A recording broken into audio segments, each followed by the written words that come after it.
Hello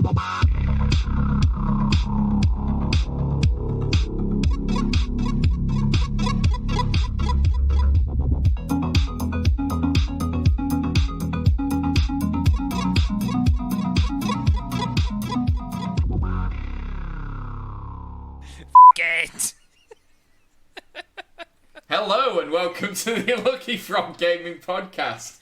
You are joined by your usual hosts. We've got Tom Mannering, Mannering. And you're gonna have to beat that now. And me, Josh Hartley. I'm leaving the. I'm censoring it, but I'm gonna leave the first one in, right, so that people understand why I'm laughing when. Can you imagine putting that before the sort of the credits roll as well? The credits, for want of a better term. Just me yelling that at the audience, then the intro, then that. Yeah. They'll be like, what is going on here? Yeah. That could be how this pans out. We'll find out. That's fair. How are you doing? I'm warm. I'm really warm. I must have like the coolest house in Glasgow because like. Well, when I was recording with Ben, like, he was roasting hot as well. Yeah. And like, and actually, we haven't had a plug for Ash and a Hold Art. I haven't even set it up right, but like, where did that even come from? Well, because he's been streaming, and he was saying that he was really hot. He's had to have his window open on stream because it's really warm. Okay. And we get all the sound effects of his neighbourhood. I'm with you now. Yeah. There was a chain there. So yeah, I get it. So like, but I've never liked that. My house is nice and chill. So normally I would say I'm the same. I don't know if I'm going through the change or something at the moment, but I just seem really, really warm at the minute. I'm going to sound really ignorant here, but I'm pretty certain that's not a thing for men. It's not, no. I'm like 99% sure that's not a thing. And it's in fact, it's not even really a laughing matter. It was I've experienced not firsthand, obviously, but I've experienced someone going through that, and it is rough, man. It is hard going. I imagine from what I gleaned from my third-hand experience, but. I'm just so warm, man. I'm flush. Mm-hmm. Yeah, I mean, I don't know what to say. Ice bath. No, don't do that. That sounds horrible. So I've got all the windows open myself, which means I get the ambient Glasgow noise, which is always characterful, as I'm sure you're aware. Well, and unlike Ben, you live a lot closer to the city centre as well, so you get the characters. Yeah. Having their funnily chat. enough, literally just before this recording, I was watching a film, and in the film, the character goes into like a dodgy neighbourhood. And he's walking through this dodgy neighbourhood, and loads of like you can hear, that thing where like when they're in a dodgy neighbourhood, you can hear people yelling and stuff, and like glasses smashing, and there's a dog barking in the background. Like, and as I'm watching this scene in the film, I almost mistook it for a scene for like a sound effect in the film, but outside my window at the front of my flat, someone was going, the usual kind of stuff, like 3-0, whatever it is. And someone just yelled, "Who are you?" And the guy just went, "I'm the legend." And I was like, what is going on? Wow. Which film was it, by the way? Shazam. Any good? It's really good, yeah. Oh, right. Like, even for someone who doesn't follow superhero stuff at all? Yeah, so I watched it with Iona, and she really enjoyed it, and she's not like a comic book geek by any stretch of the imagination. So yeah, I think it's a fun family film with some very not family friendly scenes in it. Right. Weirdly enough, there's some stuff in it that's not like dark, but it's certainly darker than I would be comfortable letting a child, if I had one, or just a random child that I'd kidnapped to watch a film, watch. Tom doesn't do that. Tom doesn't do that. Legal disclaimer just on the bottom of the episode. Yeah. So yeah, it's a good film though. Yeah. Just a random segue. I was like, I don't know, I like, because as you know, and regularly chastise me for, I never kept up with all the Marvel films, but I find the DC films, apart from like older Batman films, I find all of the DC extended universe films like quite. So it's a pretty common complaint against the DC universe as it is that for some reason when they did Man of Steel, they went for this really kind of grim sort of grayscale almost depiction, and they tried to give Superman, like a lot of people think, he's a bit of a Boy Scout and all this kind of stuff, and they tried to kind of put Superman in a very realistic kind of scenarios, and it didn't really work, and you saw it reflected again in Batman v Superman, and Justice League had a lot of work done to it to make it less gritty. But with the subsequent films that they've done, like Shazam and Aquaman, they've leaned a little bit more into the comedy stylings, and the kind of comic-esque, where it's more colourful and it's a little sillier, because that's what people tend to want. They don't really want the grim and gritty Superman. It's not really. Yeah, it's fair. That's fair. I'd say I'll maybe give that a watch. I know fine well I won't.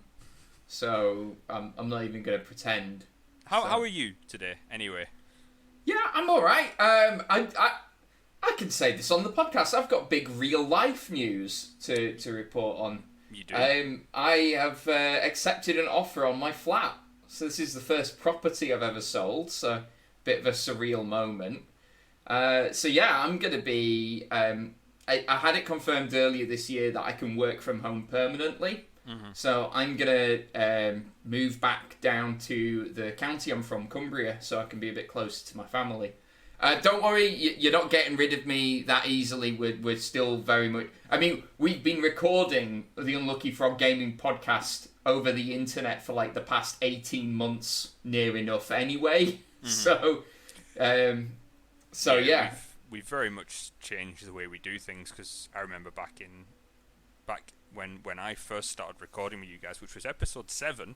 I actually thought it was a lot later, but I learned today the first time I was ever on. Episode 7? Was episode 7, yeah. I was only a guest back then, I wasn't I wasn't the co-host that I am today.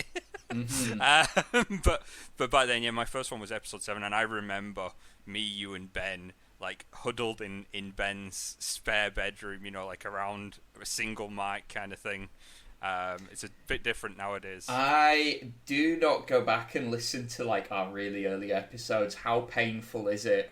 It's not too bad, actually. I listened to the for reasons that will become apparent down the road. I've been listening to some older episodes, and I listened to the pilot as well and a couple of others today while I was doing some other bits and pieces, and it sounds quite good. Like you don't really notice it. I mean, obviously the quality and everything's a lot better now because got a lot better at doing it. We're using we've forked out for actually good equipment.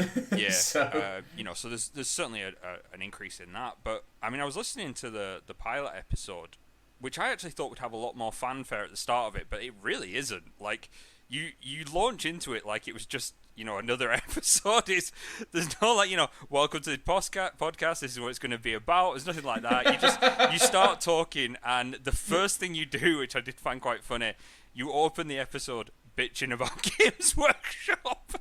Of course. And I was we're staying on brand. We're Games Workshop fans, so of course we're going to complain about them. You're like I'm a Games Workshop fan and a Wizards of the Coast fan as well. So like I'm full of hate for the people that make the things I love. Little quiz for you, Josh, on the spot. Oh God! All right. What month of what year did you release the first episode? September 2017. Close. It's October 2017. Ah, damn. Close. And you were talking about Games Workshop in the first episode. Why were you talking about Games Workshop? We were talking about... It was a lawsuit, wasn't it? It was. That's impressive. Oh, man. What was the lawsuit about, though? Because it's not the lawsuit about bits companies. It's a lawsuit that some hack from Florida levied against them, claiming copyright infringement because they were using loads of science fiction and fantasy tropes. Boom! There we go. Memory. Still got it. Genuinely impressed. I don't often compliment you on this podcast, but that is impressive, mate. on this podcast or real life. Like, That's fair, but I'll give you that one. Because I couldn't remember, so we talked about that, and then in another early episode, it might be later on in the first episode, Ben talks about Creature Caster and his bad experience with them. I can't mind if that's like the very first episode or if that's a little later on. I'm gonna be honest, I didn't listen to all of the first episode. Well, you clearly lack commitment. Well, I'm listening to a lot, right? I'm trying to work through quite a few, so I'm kind of just cherry picking bits and pieces. But yeah, I listened to like the first 20 minutes of that one, and sort of bits and pieces. Because back, there's obviously been a lot of format changes over the nearly 150 episodes that you've done. Back at the early days, you were doing like an hour, and then you sort of shifted to 30 minutes, and now we've shifted to however long we feel is necessary. Basically, yeah. Like, it's just too much effort to try and think, like, plan specifically a specific time. So it usually lands between half an hour and an hour. Yeah, there we are. We'll get in that ballpark, it's fine. Yeah, wing it. Listeners don't care. Yeah. So back to my point. I will be moving house at some point in the relatively near future. I need to get a settlement date.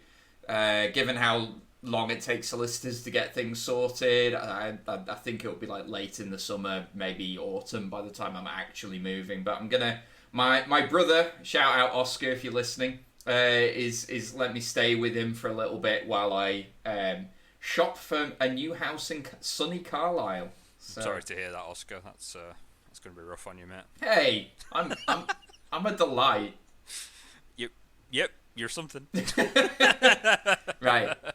But yeah, other than that, I do have another bit of big sort of in real life news. I got my first vaccine on Sunday. Well done, mate. Yeah. How did you feel afterwards?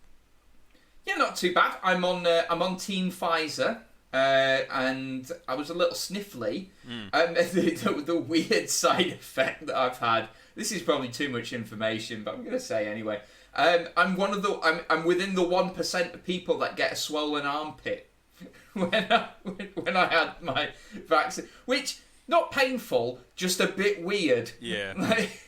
Yeah, I get that. I've had that before from something else, and it is really, really strange to have a swollen armpit. You don't really know what to do with it. It's like, well, this is new.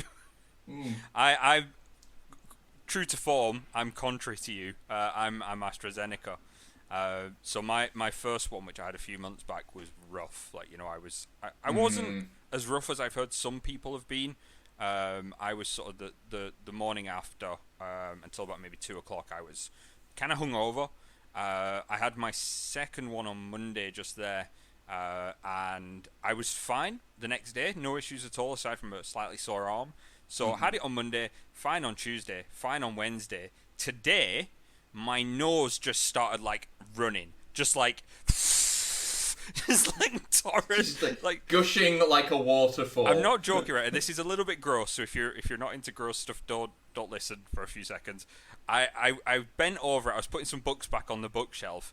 And my nose just like ran and just like dripped onto the floor, and I was like, "Whoa, what's going on?" Wow, okay, I've never experienced that. Yeah, I was like, what the hell? Are you feeling all right otherwise? Yeah, I'm fine. Like, I had a bit of a headache, but then that went as well. And it literally was like a one and done, like just, and I was. Okay, weird. I guess I just had to get that out of the system somehow. Human body's just such a bizarre thing. They're both wonderful and disgusting in very much equal measure. Like, the human, how we function as a species baffles me sometimes. Yeah. So I was saying, funnily enough, I was saying this to Iona over the weekend. They missed a trick, and when I say they, I don't know who they really are, government or whatever. They should have had like a Pokemon Go style app so that you could register, like join your vaccine team, and like all the the different vaccine teams could battle in some way. I don't know. Yeah, we should definitely be making a game out of this, life-saving vaccine, Josh. Well, to be fair, though, a little bit of fun could encourage people who might be reticent to come forward and maybe educate people as to the benefits of taking a vaccine. So that's fair. That's fair. And much like Pokemon Go, you'd have, like, obviously, you'd have, say, your AstraZeneca's the red team, and your Pfizer's the blue team, and your anti-vaxxers are the yellow team, and everyone would hate them. So it makes it makes perfect sense. Oh, excellent. Should we talk about some news? I was just about to say, 15 minutes in, let's talk about some board gaming stuff, or tabletop gaming stuff, or what have you. Tom, you've got a couple of things to bring. I've got quite a bit of D&D centric and or adjacent sort of announcements that we've had, not just this week, but over the last couple of weeks, because I wasn't on last week. So there's 2 new books coming out for 5th edition D&D. That have been announced in the past couple of weeks. The first one is a new adventure module called The Wild Beyond the Witchlight. And the reason why I mentioned this one, this is it's a Feywild based adventure, which is quite interesting. For those of you who don't know what the Feywild is, it's an alternate world, a different plane, if you will, that is very much about the plane of where fairies come from, which makes it sound quite nice. But it's not. It's a very primal, very chaotic world. If you imagine kind of the original Alice in Wonderland, where it's a little more twisted, you get a little bit closer to what the Feywild is. So that's quite cool. It's an adventure module. I imagine there'll be some other material in there, as there usually is with these. What I really like about it is just the front cover of the book, and it's got 2 people on it, well, people in inverted commas, 2 creatures on it. One's a humanoid in like a jester outfit, and then behind him there's this really stoic, heavy-set individual in like a suit and a top hat, which is just quite a fun little contrast. So that's coming out, and that's going to be quite interesting. Perhaps a little more exciting, and something I think you'll appreciate, Josh, if you haven't heard about this. I think I know what you're about to say. Yeah, I think I saw this announcement. I just take the wind out of my sails now. That's it. No, carry on. You're gonna have to edit a second because my page is just shut down. Okay. Or will I? Just have me awkwardly clicking on things until I can get it open. So yeah, they've announced a new setting book. It's not a setting we're unfamiliar with, but it is one that you will certainly be familiar with, Josh, and that is Strixhaven, the Curriculum of Chaos. Yes. So this is going to be... they've done obviously quite a few of the Magic the Gathering settings now for D&D, release them as their own source book. And they're releasing this one for Strixhaven. I'm assuming probably because the set's been quite popular. But even so, I suppose they've been planning it for some time, so they must have just assumed it was going to be. There's not been a lot out about it because it's literally just been announced. But what we have seen is there's been some playtest material released. What Wizards tend to do, which is quite a good idea, is they will release something called Unearthed Arcana, where they will put some of the things that are going to appear in new books into it, so that you can access it before it's released. And you can play test it and give feedback. Sure. So then they can make amendments, I imagine, before it goes to print, in case something's unbalanced or there's negative feedback or whatever. And the Unearthed Arcana we've had for Strixhaven, which I think is quite cool, is there are 5 colleges that you can attend in Strixhaven, and they've released basically subclasses for each of these colleges. So if you want to make a character that comes from one of these colleges, you can do that. And what I like about it, I had a quick read over it this afternoon. You don't have to be a wizard. You don't even have to be an arcane caster. There's stuff for warlocks, druids, bards. There's different colleges that play into different classes. So even though Strixhaven is obviously, you would imagine it as quite wizard, sorcerer heavy, there's not. There's something for a lot of casters in there. So I'm really looking forward to this. I really like the Magic source books. Because as much as I don't play Magic maybe as much as you do anymore, I still find the setting quite interesting. The narrative behind it. So yeah, there's been these 2 books announced over the past few weeks. Really excited about those. What are your thoughts on those, Josh? I mean, they both sound neat. I am definitely more interested in the Strixhaven one. Strixhaven in general has been a bit of a... It's... You'll recall over like a few episodes back, it's actually rekindled my interest in Magic, because I was off it for quite a bit of the year last year, but now I'm really got the buzz again for it because of this set, I think. So it makes sense to have a sourcebook in this set. Well, I think it makes sense because there's something quite appealing about this setting. Not just that it's... I think a lot of people write it off as being a Harry Potter copycat. It's not really when you look into it. I mean, for a start, Harry Potter is by no means the only fictional school for wizards. Like, there's plenty before Harry Potter came about, so they've drawn on a lot of different things. You know, like stuff like the College of Magic in Discworld and Worst Witch and all of that sort of stuff.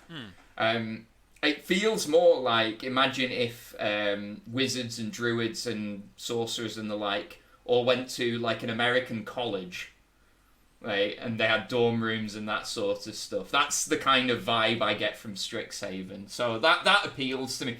The fact that they've done away with the big overarching story in Magic the Gathering kind of helps as well. I think I wasn't the only one that was a bit tired of the Gatewatch plot line by the time it had seen its conclusion in War of the Spark.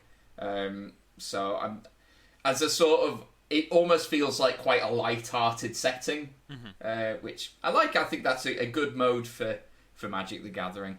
So to go back to your point there, I would argue slightly, because I am prone to do that. While I appreciate Harry Potter is not the only, Magic College setting, it's certainly one of, if not the most prolific one, right?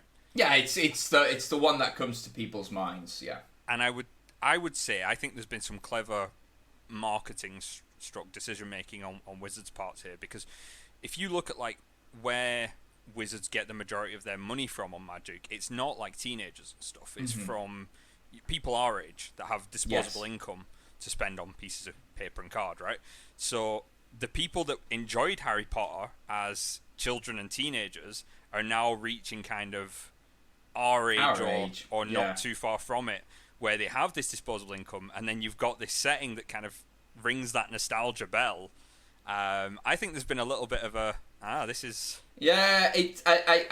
so there's a bit of a conspiracy theory, and it might not be without merit, that this actually in the design stage started life as an outright Harry Potter set, and for one reason or another they dropped it. The theory that I commonly hear is that Magic the Gathering has a huge LGBTQ plus following, and just Google J.K. Rowling controversy and you'll understand why people are very annoyed with her. So there's that theory is bandied about. I don't know if that's true. I think maybe they started the design process and go, oh, wouldn't it be fun to do something a bit like Harry Potter? I don't know if they'd have gone down the whole route of actually getting the license for it. But like again, I think the decision to set it at more like college age taps into people of our age's nostalgia as well, because we look back on our university years with some rose-tinted glasses. Well, I do anyway. Remember mine for obvious reasons. No, that's fair. That's a fair point, and I think it is a good idea. And I kind of hope they do keep doing these Magic tie-in books, because as much as I do like, the books for specifically D&D content, it's a nice crossover, and the more they do with it, I think it's a good way to blend the two brands, and certainly tap that for both audience. Continuing on D&D themed content, so last week, Critical Role came to the end of their second campaign. Wow, how long was that running for? It's about three years. Yeah, that's a good innings for a campaign. Yeah, for all you hear on the internet of people having single campaigns that run decades, most of the time they fizzle out in like months, if that. Yeah. For every campaign that runs, multiple years, there are hundreds that don't make it past 6 months. Yeah. And I can attest that myself. I'm a stickler for keeping games running, and even I've had plenty of abandoned games or TPKs or whatever that stops a campaign in its tracks one way or another.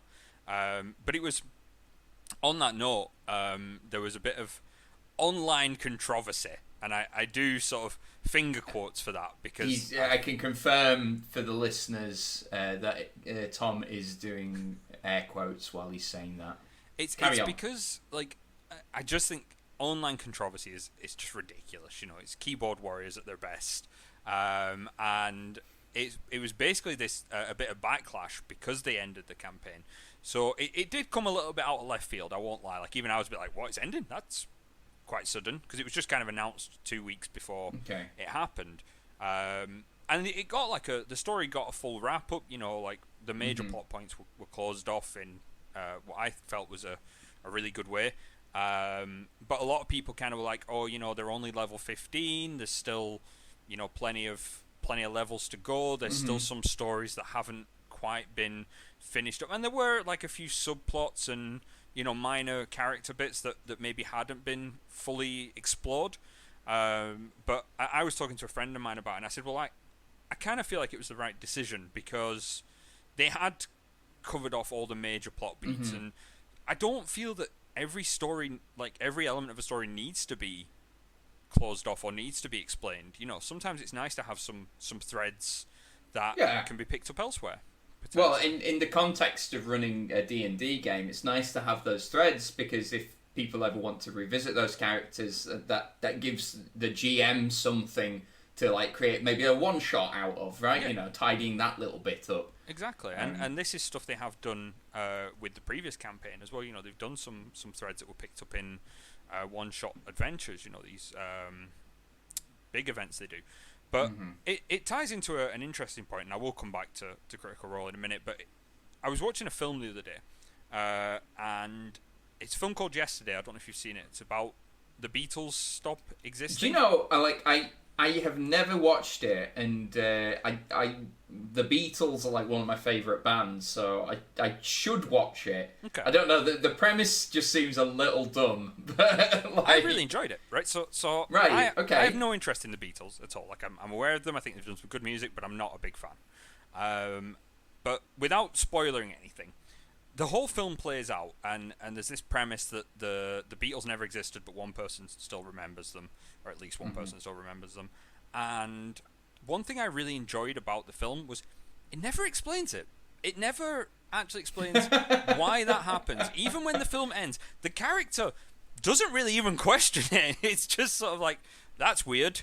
How can I use this to my advantage? Yeah. And I watched it, and I was talking to Scott after it, and I said, so often in films and stories these days, they feel the need to explain everything in minutiae. And, everything has to have an intricate backstory to it. And it was nice to have a film where, although that is the main sort of proximate cause of the plot, it's not really relevant to the story it's trying to tell. Which is, what would happen if that scenario played out and this individual had that knowledge and things that went forward with that. And I said it was really nice just to have that, and a film that doesn't feel the need to explain everything, tying that back to what I was saying. I think it's quite nice that there are some plot threads that don't get rounded up, and you can either have your own idea of what happens there, or they can revisit it later, and I just think that's a nice kind of change of pace. Yeah, no, that's fair. I mean, a similar sort of movie trope is zombie movies. How many zombie movies were made better when they explained why the zombies were there? None. They're never better for it. Just except zombies have happened, and the characters just have to deal with it. That's the interesting part. Yeah. Just back on Critical Role, and people complaining, well, they're only level 15. People realise you don't have to play your characters up to level 20, right? Yeah, we all understand that. Some people see that as that's when it should end, when you hit level 20, and I understand, if you're really enjoying something, you want it to keep going, but sometimes you're better off just rounding something off, when it's played its part. As much as I did enjoy the ending, when I was talking to my friend Ryan, I did say, you know, I kind of feel like the last arc has kind of dragged a bit, and I do kind of just want it to get to the end, and they stuck the landing, which was really good. Yeah. But yeah, you know, I think perhaps that was the best way to go about it. Off the back of that, a couple of hours ago, they've announced they will be doing Campaign 3, but before that starts, they're doing a little sort of sub-story, I suppose, where they're getting some different people to come in. So they're keeping some of the original crew, but for, I think it's like an 8-episode arc, they're doing something called Exandria Unlimited, and they're actually handing the reins to a different GM for that 8-episode arc, and they've got some different players coming in as well. Really not said much more than that, other than naming who they are, but I can't remember them. But yeah, they've got a nice sort of mix of people, and funnily enough, I was saying to a friend after that as much as I'm looking forward to Campaign 3 and you know, Matt Mercer taking control and having the original cast, it's going to be quite nice to have a bit of a different group of people, because you know, even as a player and a GM yourself, sometimes playing with the same people, things get in a bit of a rut, and you know, people get into routines and habits and things like that, and it's nice to just mix things up a bit. So as much as I'm glad the original crew will be coming back for Campaign 3, I wouldn't have actually minded if this Exandria Unlimited became or was Campaign 3 and it was a new, you know, or a partially new crew. Yeah. Yeah, well, we'll find out in good time, no doubt. This might be the time that I hop on the Critical Role train then. Tom looks doubtful. He's right to be doubtful. Because as well. You had this exact conversation with me 3 years ago when Campaign 2 started. We were in my living room, not 20 feet away from where I'm sitting now, and you were like, I think I might get in on Campaign 2, and then like 3 months later, I was like, how are you finding Campaign 2? And you were like, I've not watched it. And I was like, well, you've only got like 12 episodes to catch up on. And you were like, well, that's like 50 hours of content. And I was like, yeah, it is. Yeah, I'll maybe just give it a miss. It's fair. So I just don't believe you when you say you're going to watch things. No, like, you're right not to. You're right not to. I've been hurt too many times, Josh. Does it bother you that I don't watch certain things? Of course it doesn't. Okay, outside of our theatrics, if you will. I think I said on a previous episode, it baffles me. It doesn't bother me. Like how you can't be up to date with things like the MCU. It's just so much of like the popular culture zeitgeist. How can you not? Like, I know people that have no interest, negative interest in superheroes. There are, and I don't mean to like, you know, say that this is not conventional, but there are like middle-aged women that I work with that I would never have imagined were into like superhero movies, that are mad about like the MCU content and stuff like that. You know, it's so many people from different age groups and cultures and backgrounds all really interested in this, and you, my fellow nerd, are like, whatevs. Yeah. I'll maybe watch it. That's it. Like, I don't know. I can't explain it. I don't feel compelled to spend my time doing that. That's fair. So, yeah. And that is fair. And as I say, doesn't bother, just baffles. Baffles. Cool. What about you, Josh? Give us some news from your side of the table. Yeah. So, just sort of to round the episode off, one of the content creators that I partake in on YouTube are the Command Zone, the very popular Magic the Gathering podcast that focus, surprise, surprise, on the Commander format. They do a monthly show called Game Night, where it's basically a recording of them and with guests playing a game of Commander.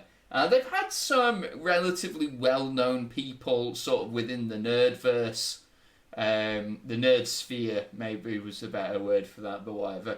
In it, and they've had, I think hitherto now, and I forget his name now, so I feel a bit bad, but they've had an NFL player on it previously as well. But as of recording last night, they scored their biggest celebrity, Post Malone. Post Malone plays Magic the Gathering, ladies and gentlemen. And not only does he play it, his deck was legit. Like, it was it was scary. Like, was it actually his deck as well? Like, he brought his own deck from home? Okay, that's cool. Yeah. Oh, no, it turns out that he is mad into Magic the Gathering. He gave a shout-out to the gaming store that he goes to in LA and that he buys all of his cards from. Okay. And, yeah, it was... So we've seen this sort of thing done before, most notably the was it Matt Mercer who was doing that one-shot D&D thing with Vin Diesel? Yeah, there's been a couple of celebrities that they've played D&D with, so Vin Diesel was one of them. It was an American TV, Stephen Colbert, he ran a D&D game for Stephen Colbert. They've had a couple of names on there, but yeah, I think Vin Diesel's probably one of, if not the biggest.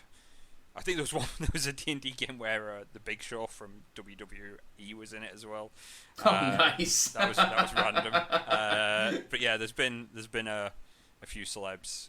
There are quite a few celebrities that play Magic as well. I don't know if you ever watched it, but there was Spellslingers that Day 9 used to present for Geek and Sundry. He had quite a few celebrities in inverted commas.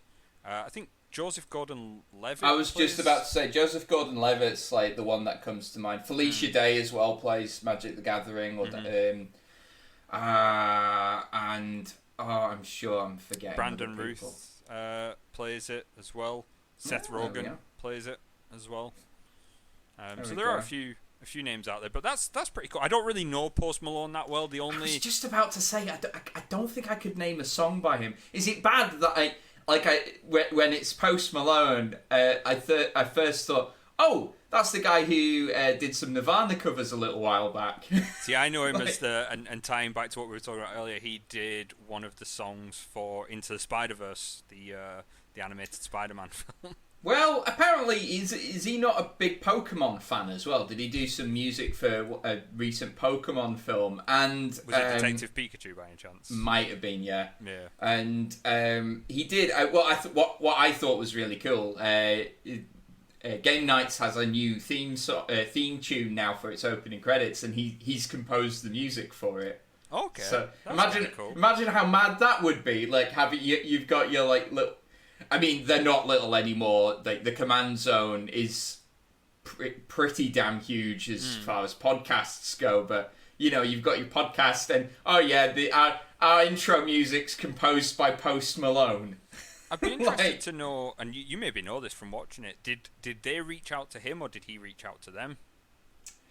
No idea. They did not. They did not allude to which way round it was. It was sponsored by Wizards of the Coast. So what I suspect has happened is someone at Wizards got wind that he plays, and they reached out to him and said, "Look, can you do a collab with these guys?" And yeah, that's quite cool. I mean, good on him for being a good sport and like taking part and everything. It's worth a watch. It's not because the only other one that I've seen similar was Vin Diesel, and personally, in fact, I think I recall talking to you about that.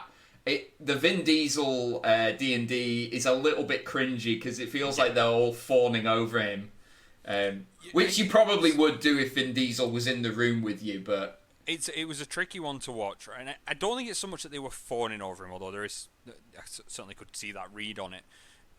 It felt to me like Vin Diesel. I mean, no disrespect when I say this. Vin Diesel is a shit D&D player, right? And I don't want to cast shade, but he's not good. Like if you go to YouTube and just watch like a few minutes of it, he's really not very entertaining. And the cast are actually like trying to kind of like draw him in and like please do something interesting. You're a celeb, and they're kind of it's a bit like, to use a sports metaphor, which I wouldn't use a lot, but you're playing basketball and you toss the ball to someone and they just kind of stand like a statue, and it just bounces off their chest and hits the deck. That's kind of what it feels like when you're watching it. It just kind of really doesn't give what you would kind of expect, and I don't know if he really wanted to be there, or it was much like that one you were referencing there. There was a sponsorship tied to it, so I wonder if he'd just gone for the the sponsorship side of things. But the reason why I asked you if who contacted who, was I just think it's kind of funny, and I know obviously you're saying this this stream's quite big now, but they're obviously not celebrities, right? They're not like a household name outside the Magic community. Just imagine, like, to put it in our context, imagine like we're, you know, just going about our business on a Wednesday afternoon, and you get an email off, like, I don't know, Justin Bieber, like, oh, I want to come on and be on the Unlucky Frog podcast, and you'd be like, what? Like, what? Where's this coming from? You know, just a well, random... I mean, that would be, well, that's spam, and if it's real, I'm if it's real, then I'm sorry, I'm not having Justin Bieber on. Like, you'd have Justin Bieber on. What would we talk about? Well, I assume if he's emailing us, he wants to talk about board games. He's not just like, can I come on and I want to promote my new album on the Unlucky Frog Gaming podcast. Yeah. Like, it'd be about board games. I mean, Justin Bieber's maybe not the best example, but for some reason he popped into my head because it's just a bit out there. You know, it's a bit random. But that's, like, I imagine they were just sitting there one day, you know, like an email comes in from presumably his agent in this scenario, and like, oh, you know, Post Malone wants to come on and play Magic. You'd be like, nah, that's someone's bamming me up here. Someone's pulling my leg. But that's good. That's a good shout from him, and it's the fact that he's then composed some music for him is. I know, right? That was great. I was quite. Oh, that's really kind of him. Yeah, that's really good. It reminds me. It's not quite related, but back when I was like at school and that, I used to listen to Radio 1 on the way to school. And they used to get, like, they'd obviously have celebs come on and interview them about, you know, their new film or their new book or whatever, and they'd always try and get like a jingle off them, you know, like my name's Tom Jones and I listen to Radio 1 in the morning and stuff like that. And just there's a couple of times that they try and do it, and like the celebrity would be like, no, I'm not doing that, you know, I'll do it if you pay me and stuff like that, you know, just random slightly dickish celebrities. But to go on and be like, not only are you endorsing them, you're actually making something for them. That's a fairly class act from someone who doesn't look like that much of a class act. Yeah, I mean, this is another point I was going to make. I think the nice thing about him being on game nights, it demonstrates that he doesn't look like a kind of nerdy person or someone who's even potentially nerdy. When I say this, I don't mean any disrespect to Joseph Gordon-Levitt. He's a cool guy, but like looking at him, it's kind of like, yeah, I'm not surprised he'd be into Magic the Gathering. I could picture him. He's the right sort of age for like remembering it from the 90s. So like I could see him being into that. Post Malone does not fit into the stereotype of being into tabletop gaming by any stretch. So I think it's cool that like we've got a big celebrity that demonstrates, you know, these hobbies are for everyone and anyone.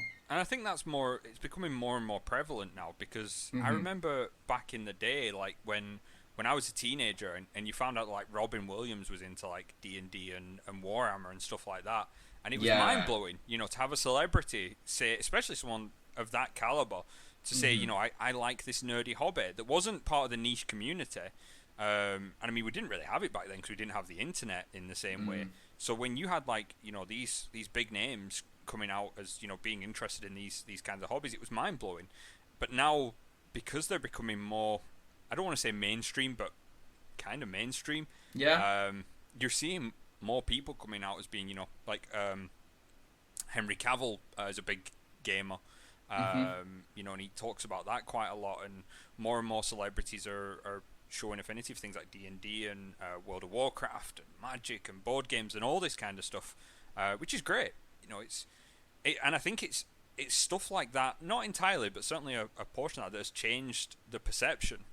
Because when I was at school, if you were interested in Magic and you were interested in D&D and you were interested in Warhammer, it was like, you know, it was rough. It was a negative brand, you know. It was rough.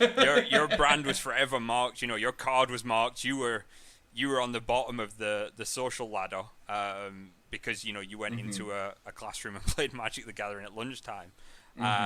Whereas now, I mean, I obviously don't know for sure, but I certainly get the impression that that's less of a thing now than it was back in the day, and it's becoming, quite commonplace for. I mean, I got bullied for reading like Marvel comics on the bus going to school. Like that would seem crazy. A crazy concept now, right? Like Marvel comics are, as I said earlier, they're part of the mainstream pop culture, and it's just it's mental. It's a totally different. It's a different world, mate. It's getting old. It's great. It's a facet of the world that has actually got better. Which is counter to most things. And on that cheery note, shall we call it an evening?